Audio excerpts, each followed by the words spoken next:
Hello Gaurav ji. मेरा नाम सत्यम तिवारी है और मैं मध्य प्रदेश से हूँ। तो ये जो स्टोरी मैं बता रहा हूँ ये मेरे गांव की है और ये लगभग 18 साल हो गए हैं तब हुआ था। हमारा क्या है कि हम लोग गांव में रहा करते थे और गांव में हमारे ज़मीन भी है। हम आपको अपने गांव के बारे में बताते हैं कि अभी तो हम लोग भोपाल के पास विदिशा वहाँ पे शिफ्ट हो गए हैं, लेकिन हमारा गांव सागर के पास है और वहाँ हमारी ज़मीन भी है। तो उस समय क्या रहा कि खेती किसानी भी थी हमारी, अभी भी है खेती किसानी, लेकिन पहले वहाँ बहुत जंगल वगैरह हुआ करता था। और मैं जब 7वीं 8वीं में था तो अपने चाचा जी लोग के पास शहर मतलब भोपाल आ गया था पढ़ने के लिए और भोपाल में रह के पढ़ा करता था, लेकिन कभी कभी मैं गांव भी जाता था।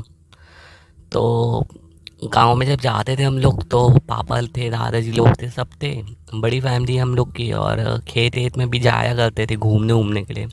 जब फसल आ जाती है तो उस वक्त ऐसा रहता है कि खेत में भी रात को रुकना पड़ता है, देखना पड़ता है कि ऐसा ना हो कोई चोरी कर ले या जानवर वगैरह घुस जाए। तो उस वक्त की बात है कि ऐसे ही मैं मतलब गांव गया हुआ था और मैं 7वीं 8वीं क्लास में रहा हूँगा, 7th 8th में। तो उस वक्त हमारे दादाजी ने बोला कि चल रहे हो क्या खेत में रुकने के लिए। तो खाना वाना खाया पिया और हम लोग 8:30 9 बजे तक खेत के लिए चले गए। तो हमारे दादाजी और हम थे, तो हम लोग खेत में गए और वहाँ पे मचान टाइप मतलब छोटा सा झोपड़ी टाइप बनाई थी, तो वहाँ पे रहते थे और रखवाली करते थे। और जब रात हो जाती थी तो सुबह हम लोग फिर आ जाते थे। तो ऐसे ही एक रात की बात थी कि रात को हम लोग जब खेत में गए तो हमारे दादाजी ने हमसे कहा कि बेटा एक काम करना कि ये जो आग जला दे रहा हूँ मैं, ठंड का टाइम था, तो तुम ये आग जहाँ तक हो ना वहीं तक रहना, ज़्यादा दूर मत जाना। और अपने खेत की जो बाड़ी है मतलब खेत की जहाँ तक सीमा है ना वहीं तक जाना, उसके आगे मत जाना। अगर रात को थोड़ा टहलो वहलो भी तो यहीं यहीं घूमना।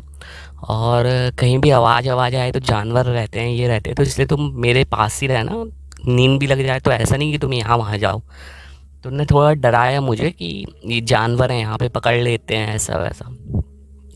तो हमने बोला कि ठीक है दादाजी हम यहीं पे रहेंगे और करते रहेंगे अपना।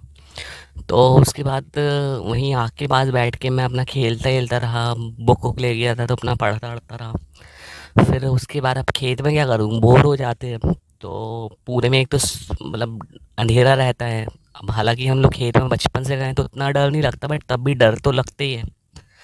और दादाजी थे हमारे तो वो लेटे लेटे अपना रेडियो वगैरह सुनते सुनते सो गए। अब हुआ क्या कि जब दादाजी की आंख लग गई उस वक्त मैं अपना यहाँ वहाँ घूम रहा था और मुझे एकदम से आवाज़ आई रोने की। तो जैसे ही रोने की हल्की सी आवाज़ आई तो मैंने देखा कि कहाँ से आ रही है। तो मैंने देखा कि खेत के बाहर तरफ और भी कुछ खेत लगे थे, मतलब दूसरे लोगों के खेत थे वहीं पे। हम मतलब खेत क्या है, एक खेत से दूसरा खेत लगा रहता है, तो वहाँ पे खेत लगे हुए थे। और जहाँ पे खेत लगे थे उस तरफ से आवाज़ नहीं आई, बल्कि जिस तरफ जंगल था उस तरफ से आवाज़ आ रही थी। तो मैं उठा और मैंने थोड़ा उठ के देखा तो मुझे आया कि किसी लड़की की आवाज़ है, मतलब कोई औरत रो रही है। ऐसा लगा कि जैसे कोई रो रही है, कराह रही है, किसी को दर्द है बहुत। तो मैंने उठा और देखा, तो पहले दादाजी की तरफ देखा तो दादाजी सो गए थे। और अब मैं थोड़ा आगे बढ़ा, तो आगे बढ़ा तो मैंने देखा कि वहाँ से एक औरत रो रही थी और वो कह रही थी बेटा यहाँ आओ, मेरे हाथ खोल लो, मेरे को बहुत मारा है पीटा है ये वो। तो ऐसे करके कुछ बोल रही थी, मुझे एग्जैक्टली तो याद नहीं है बट वो इसी टाइप से साउंड कर रही थी। तो मैं बोलने लगा क्या हो गया भाई, क्या हो गया। और मैं थोड़ा आगे बढ़ा, तो आगे बढ़ा तो वो लड़की मतलब वो जो औरत थी, वो आंटी थी, वो मेरे को और ज़्यादा एक तरीके से इमोशनली वो अटैच कर रही थी कि बेटा यहाँ आ जाओ, देखो ये क्या हो गया मेरे साथ में, मेरे को मारा, मैं तो गिर भी गई हूँ, मेरे को लग गई है। तो मैं थोड़ा थोड़ा करके उनको मतलब देख रहा था, तो मेरे को अच्छे से क्लियर नहीं दिख रही थी क्योंकि अंधेरा था, बट मैं धीरे धीरे आगे बढ़ रहा था। और उतने में क्या हुआ, मेरे दादाजी की नींद खुल गई। तो हमारे दादाजी ने आवाज़ मारी। तो मेरा घर का नाम बिट्टू है। तो दादाजी ने बोला, बिट्टू क्या हो गया, कहाँ आप किससे बात कर रहे हो? तो हमने बोला कि दादाजी ये देखो कोई आंटी, मतलब एक बाई है, वो रो रही है और क्या हो गया इसके साथ। तो दादाजी ने बोला कि तुम जल्दी वापस आओ, यहाँ आओ। मैंने मुझे समझ में नहीं आया, तो मैंने बोला कि क्या हो गया दादाजी? तो उन्होंने बोला, तुम बेटा जैसे हो जल्दी वापस आओ, उसकी तरफ मुड़ के मत देखना। तो मेरे को डर लगा कि ये ऐसा क्यों बोल रहे हैं। तो जब मैं डर गया तो वो लड़की ज़ोर ज़ोर से चीखने लगी कि यहाँ आ जाओ, नहीं तो मैं तुमको खा जाऊँगी, मार डालूँगी, तुम्हारी पूरी फैमिली को, मतलब तुम्हारे पूरे परिवार को मैं नष्ट कर दूँगी, तुम्हारे माँ बाप को मार दूँगी, तुम्हारा ये वो, मतलब वो जितना बुरा बोल सकती थी उसने बुरा बोला। और मैं बहुत डर गया था उस वक्त। अब मेरे साथ प्रॉब्लम क्या हुई कि इतना डर गया कि मैं उस तरफ भी नहीं जा पा रहा था, दादाजी की तरफ भी नहीं आ पा रहा था। मैं दादाजी की तरफ आना चाहता था, बट मैं इतना डर गया था, मैं खड़े हो गया था और कभी आँख बंद करता, आँख खोलता, बट मेरे को बहुत डर लग रहा था। अब इतना हुआ है कि मेरे दादाजी वहाँ से आग जो जली हुई थी उससे लकड़ियाँ उठाई उनने, वो दौड़ के मेरे पास आए। और जब वो मेरे पास आए तो वो औरत मेरे पीछे आ रही थी, मतलब मेरे तरफ आ रही थी। तो वो चीखती रही, चिल्लाती रही और वो आती रही। और दादाजी मेरा हाथ पकड़ के आग की तरफ, जहाँ बीच में हम लोग का खेत है, वहाँ मेरे को लेके आ गए। अब हुआ क्या कि जब वो मेरे को लेके आए तो मैं आके वहाँ बैठ गया और मैं इतना डर गया था कि मतलब मेरे को लग रहा था कि मैं बेहोश हो जाऊँगा, बहुत ज़्यादा डर चुका था। अब जब बहुत डर गया तो दादाजी ने बोला कि पानी वानी पिलाया। उन्होंने बोला, तुम डरो मत और उसको उसकी बात मत सुनो, तुम नीचे देखो और नीचे देखते हुए लेटे रहो।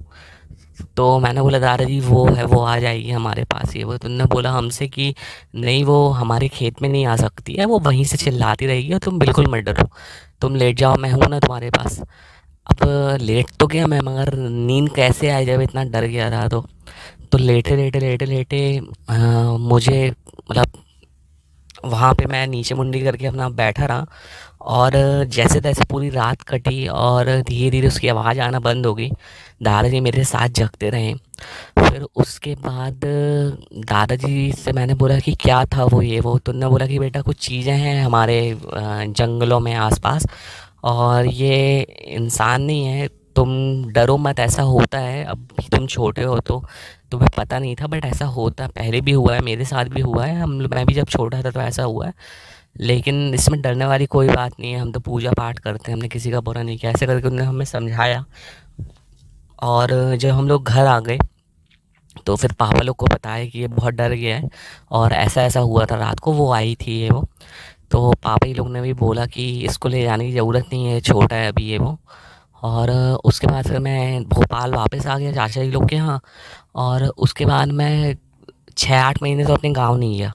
लेकिन फिर जब मैं गांव भी जाता था तो कभी दिन के वक्त भी मैं कभी खेत वगैरह में नहीं जाता था, घर पे ही रहता था। तो ये ऐसा हादसा हुआ मेरे साथ, ऐसा इंसिडेंट हुआ कि ये मैं कभी नहीं भूल सकता। और यही मुझे शेयर करना था आप लोगों के साथ।